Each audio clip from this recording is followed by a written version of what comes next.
The Big Daddy Kane is in the building. Kane, the first time I did the podcast, I went through a list of people, my dream guests to interview. De Niro, Larry Bird, Big Daddy Kane, and so on and so on. So, I mean, seriously, this is a fucking honor. Like you're such a part of my life. Wait a minute, bro. I'm on a list with Bird and De Niro. Bird, De Niro, Kane, you're on that list. That's what's up. Weezy, let Big Daddy Kane live. Let Big Daddy Kane, let the big father live. All right. What was going on in Sarah J. Hill, the Biz Markie connection, the Mr. C connection, which people don't give him enough credit in terms of Mr. C, because Mr. C, you're DJing. Mr. C winds up DJing for Big. Like, what was going on in Sarah J. Hill? What's the Biz Markie connection? Break down that whole shit. Okay. Well, when I was in Sarah J, at that point in time, I'm MC Kane, becoming Big Daddy Kane. And I basically had battled pretty much everybody in the school. And this is just in Brooklyn? In Brooklyn. Well, I mean, I've battled a lot of people in Queens and Manhattan as well, but really, just really in my hood in Brooklyn. But in the school, I pretty much battled all the top MCs. So it was like I was that known dude where people come to my classroom, knock on the glass and go like this, let me know, somebody here. So because there's people coming from Weston House, Eastern District, Brooklyn Tech, all types of different schools. They would come up there to battle. So I go outside, air somebody out, and then come back in. So it was like, I was that dude in school. Okay. So a friend of mine named Austin, he came to me and said, yo, I just battled this dude in the lunchroom. He got me. I told him, I bet you can't fuck with Kane. He was like, go get him. So we went back, and I battled the dude. And as soon as I spit one bar, he said, yeah, I'm just fucking around. I'm not an MC, man. I'm really a DJ, man. My name's Mr. C. I got like a crew that I DJ for. I was spitting one of their rhymes, but I'm really not an MC. But yo, you dope. You should get down with our crew. And I got down with his crew, the Magnum Force. And, at a point in time, at some point in time, they pretty much all dispersed, and it was just really me and C. But then C started rocking with this dude named Eric D, who was throwing a lot of big parties in Brooklyn, bringing artists like Dougie Fresh, Salt and Pepper, and so many others to perform. Before they were popping, or like no, they was popping. This is when Doug and Rick had the show out. Salt and Pepper was out. Joeski Love, the Pee Wee Herman. Right. Yeah, he was bringing all these people to Brooklyn to perform and letting a lot of local MCs open up for them. So C was rocking with him doing his thing, and then one day, same girl Nick, that I was writing for, Nicole, her boyfriend at the time, who used to always tell me about this dude named Biz Markie D. And he was like, yo, he in Albee Square Mall right now. Yo, he just was doing the beatbox, doing numbers. I'm like, I'm so sick of you talking. He in there now? All right, let's go see him. But dig this. When I eat his ass up, from now on, you go to your man Biz and tell him about MC Kane, all right? So we went in there. I asked Biz for a battle. We battled. After the battle, Biz was like, yo, you dope. You dope. Because we were doing lyrical stuff. And then Biz saw that, that was, he was, so he switched it to funny rhymes about girls. And then I kicked a funny rhyme about a girl. You remember any of your shit from back then, like your early shit? Nah, not really. Biz do, though. Okay. Biz remember it all. He's like a fucking encyclopedia, right? For real. But after we battled, he was like, yo, you dope. You should get down with me. I be doing shows in Harlem, the Bronx, Long Island. I guarantee you, if you get down with me, I'm going to get you a record deal. And he was a man of his word. He made it happen. What do you remember about the recording of that? The Def Fresh Crew shit? One, I guess Shante was trying to feel me out because she was on like a roller chair and she kept rolling and banging me in the leg with it, I guess, to see what type of response, she was going to get, But I mean, I ain't paying no attention. I want to get on, I'm not going to say nothing smart. I'm just like, yo, shorty wildin', man, But the best part was like finding out how nice Shante was off the top of the head. Because I seen her do about maybe 4 takes, and each time she said something different. Okay. The last one, I truly believe that they kept it because she dissed Shan. Because she was in the booth and Shan said something real sarcastic to her, and Ty Magic and all them in there laughing and stuff. Ty and Marley and then they laughing. And then when Shante started spitting and she said the stuff about it because you're getting really skinny, only big as your hat, and pointed at him, and we all like I'm like, yo, this little girl is nice, man. Like I was like, wow. That was real. Yeah. Okay. And okay. All right, so finish what you were saying in regards to your first joint the second time. Yeah. So anyway, this particular day, this is the day that Biz is going to do Nobody Beats the Biz. And, Biz asked me to come with him to Marley crib. And I'm like, man, I got classes and tests today, man. I come after school. You're a high school student. Yeah. I'm like, I come after school. So he said he was going into Midtown to get the Steve Miller Band joint. Anyway, I take the train, get to Marley crib. Biz ain't there. Marley talking to me with the chain on the door, like, yo, what's up? I'm like, I'm here for the Biz session. Biz ain't here, money. I'm like, well, he told me to come out here. He's supposed to be doing the Nobody Beats the Biz. Biz ain't here, money. I don't know what to tell you. No doubt, man. But in case he did show up, I just took the rhymes, and I'm like, well, here, these are the rhymes he's supposed to say. If he come, just give them to him. He like, you write stuff for Biz? I wrote that, man. And he was like, how'd it go? And like I read a little bit of it. Then he took the chain off and was like, yo, you rhyme too? Yo, come in, let me hear something. And he asked me to spit something. And he was like, yo, you want to vibe? Let's try to do something. So we sat going through records, and he pulled up the I'll Take You There joint from the Staple Singers. And I was like, yeah, my man Understanding, when we was in the crew together back in the days, used to always want to rock off this.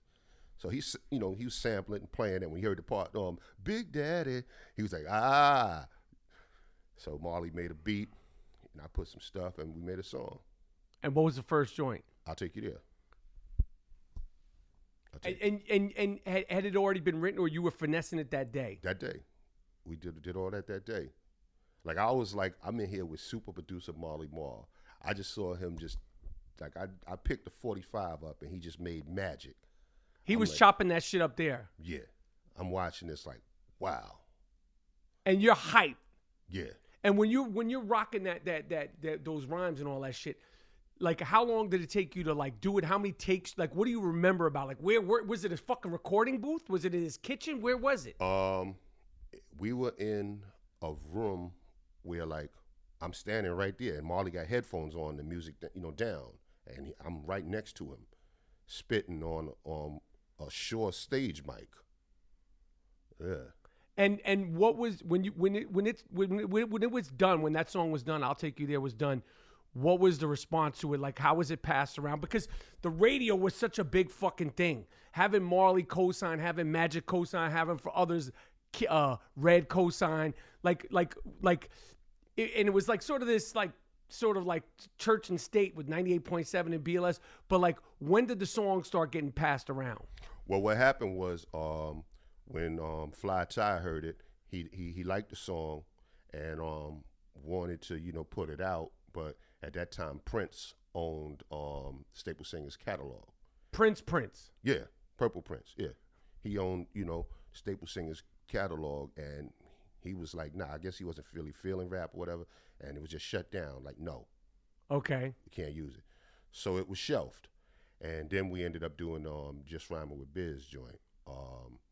And Fly Ty, well, it was a song called Something Funky. Just Rhyme with Biz was the B-side. Okay. But that's what took off, because right. Biz was on it. Right. And it was popping, in the tri-state area. Right. It wasn't big, but it was popping in the tri-state area. Right. But I wasn't getting no money because everybody thought it was Biz record. So here I am with a joint playing on the radio, but I'm broke, still stealing canned shrimp and Mrs. Paul Fish sticks out the store because I ain't got no paper, And I'm begging Ty to, let me do something by myself, man. I'm like, I need to be on a song by myself. He's like, nah, there's still life in this. Let this song live. And he wouldn't let me do nothing. Then finally, he said, he got tired of me asking, just like, go ahead, just try something. We see what it sounds like. And Marley made this beat, and I had wrote the rhymes for Raw. And this girl, that I was dating at the time, she tried to get me to stay at her crib instead of going to the studio. So she broke out all these records. She had like, I got records, you can look through my stuff. And I found I'm like, Black Caesar, that was my movie. Damn. So when I found the Mama Feel Good, like the I was like, oh yeah, this is crazy. Yeah, let me take this. But I'm still going to the studio, you know. Left and that day, I don't know what it was, but something just said, go stop by Downstairs Records.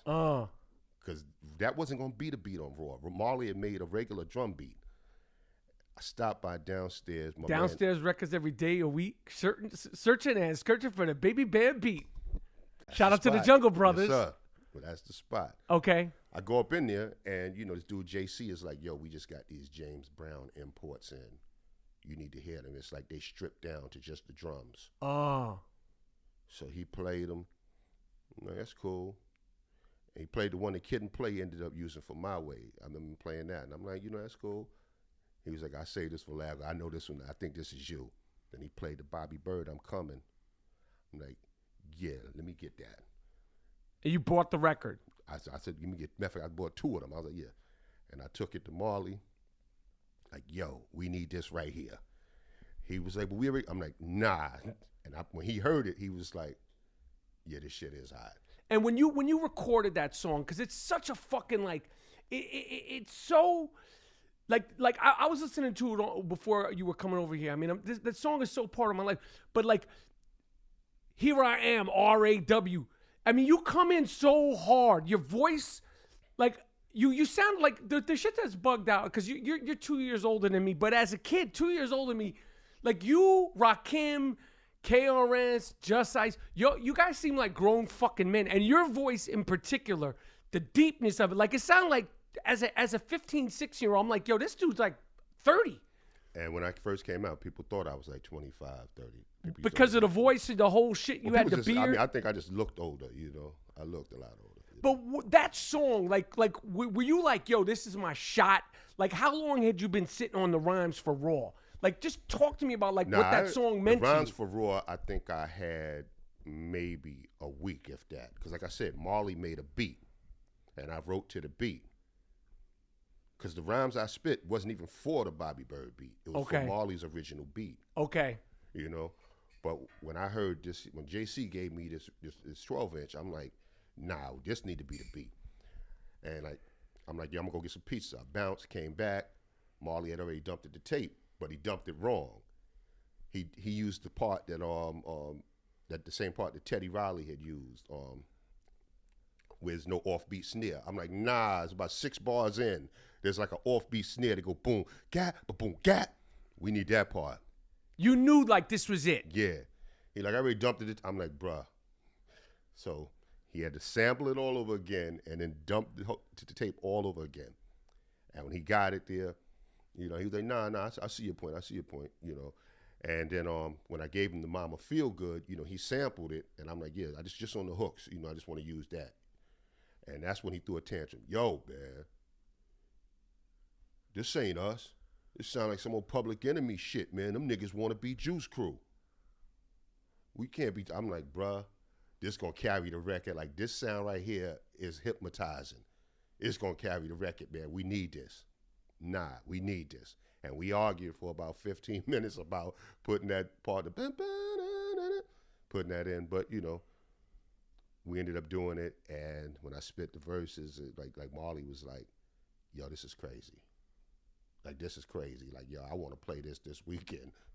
Like, and did he wind up playing it on the radio? Yeah, I can't remember if he played it that weekend, but he ended up playing it. And what was like the reaction for you? What did it mean for you to have that played on the radio? And what do you remember the reaction around New York? You gotta understand,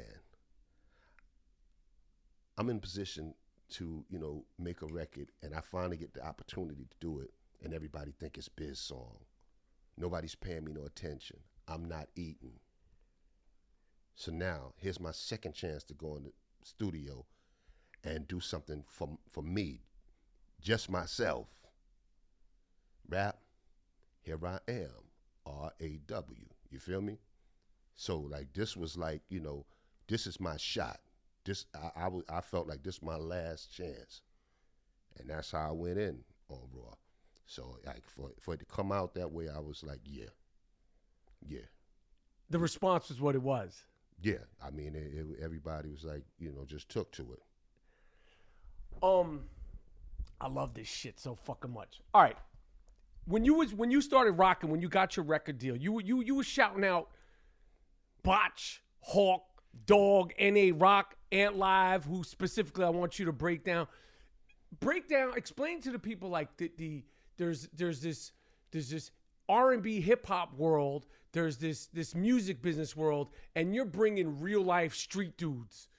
And at the time there was no, like, it was like real life street dudes. Like when you so who's Botch, Hawk, Dog, N.A. Rock, and who were they to you at the time? And why were you bringing them with you? Well, Botch to this very day is my, closest friend. That's like my brother to this very day. That's my closest friend, But back then, he was a street dude that, looked out for me, I say I got a date. He let me hold one of his whips. I ain't have driver's license the first, I'm out there performing with Biz with no record deal. I'm just making little cameo appearances. He, go ahead, man, get heavy. Throw a big rope chain around my neck. Get heavy, man. Let the people, his chain just got me some ass that night. You know what I'm saying? So, he was a dude that always looked out, So when I got on, eventually, I made him my road manager. Okay. Yeah. But he always looked out for me. As I said, Eric is my man. So we do this, The effects can affect Eric B as well. So that's not what I want to do. You know what I'm saying? But anyway, what happens is one night me and Ant live together. And we pick this girl up. And she gives me a photo. And on the photo it says, "Dear Kane, I want to set it off and get R.A.W. Ain't no half stepping because I'm going to break your rap in half." Now, I'd already heard the rumors that Rakim got a song called Break the Rap in Half. So I showed a picture to Ant. And Ant is like, "Yo, what you mean by break the rap in half?" And she like, "Oh, you ain't heard Rakim's song? He got a song trying to diss Kane called Break the Rap in Half. Y'all ain't heard it?" And Ant is like, "Nah, where you heard it?" Eric B played it for me on Jamaica Avenue. I was in his Rolls Royce the other day, and he played it for me. He let me, and me and Ant is sitting there just cracking up laughing. And like, finally the girl is like, "Yo, why you keep looking at him laughing? Would you work with Eric B or something?" And Ant is like, "Nah, I live with him, bitch. That's my brother." And she goes, "Oh, you know how niggas talk." So we laughing like, "Yo, I can't believe this." Like this. Then that's where Ant was like, "Yo, this is getting out of hand. You and Rob really need to talk, man. Y'all should talk, man. If I hit him up, will you?" I'm like, "Yeah." So he called him, put Rob on the phone, and sure enough, Rob mentioned, he asked me about that line. And I'm like, "No, I'm saying I'm the rap soloist. Competition don't want none of this." I'm like, "I know you said that, and you know that I'm a soloist, but Kwame, Heavy D, they soloists. Anybody that rhyme alone is a soloist, God. I'm saying I'm the rap soloist, and competition don't want none of this." I'm like, "Nah, that wasn't it, you." And I asked him about the word to daddy, and he said, that's some Long Island slang. Like we don't really say word to mommy or word to mother. We say word to daddy, And we left it at that. And were you guys? What's the like again? There may be no relationship. Like it's like people like in acting or in basketball or whatever. Like me and actor, like there's this actor, that we know each other, we're cool. But like, was there like with you guys? Like, what do you think of like historically Kane? Like my dream. I've said this before. Matter of fact, I'll say this to you now. My dream song is. I know there's been pieces of this. My dream song today. You, Ra, and KRS on a joint with like a premiere beat or a tip beat or a large pro beat. Like when I say these guys, like is it like respect? Are you guys cool? Like the legacies are so impactful of you three. Like when I say those two guys' names now, like what is your first thing that comes in your head? Lyrical beasts, man. I mean, I think that Ra, Chris, and G-Rap, all three of them are lyrical beasts that always kept me on my toes, I mean, like I hear something new from them and be like, yeah, it's real. You mentioned Latin Quarters. I was in there. I saw some crazy shit. Like, just out of your memory, what's the craziest club fight you remember either at Latin Quarters or Union Square? I mean, I've seen girls get their fucking earrings snatched at Union Square.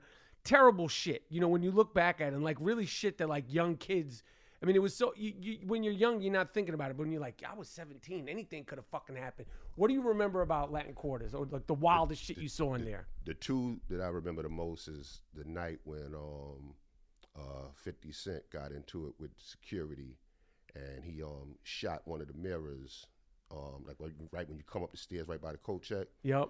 Like, and he had shot one of the mirrors out. Like, that was just crazy. 50 Cent? 50 Cent? I mean, the original 50 Cent. Right. Yeah, the street dude, 50 Cent. You saw that happen? Yeah. Like, we was there that night, and like that shit was crazy. I think they tried to rob somebody or something. I don't know exactly what happened, but I know security was.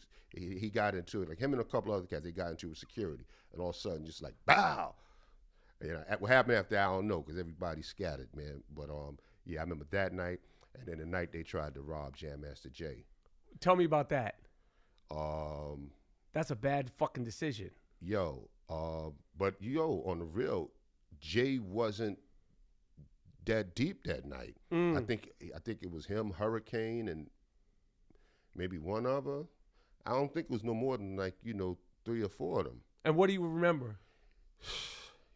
Man, it must have been about 20 dudes from Brooklyn on I mean, it was like a crazy gang brawl. I mean, like about 20 dudes on his ass, man, trying to get that chain. They fighting it looked like they fighting like stuntmen, man, throwing dudes and all types of shit, man. And I mean, but at the end of the night, they ain't get that chain. Like, this is in the quarters? This is in Latin Quarters.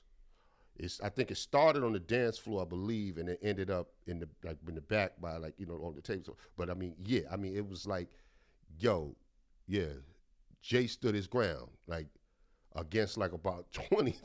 It was so many people trying to get at this dude, man. That's fucking crazy. And I mean, and this was like one of them Peter Griffin and the Chicken type fights, man. Like, that's how long it lasted, man. Right. Like, this was a long fight, man.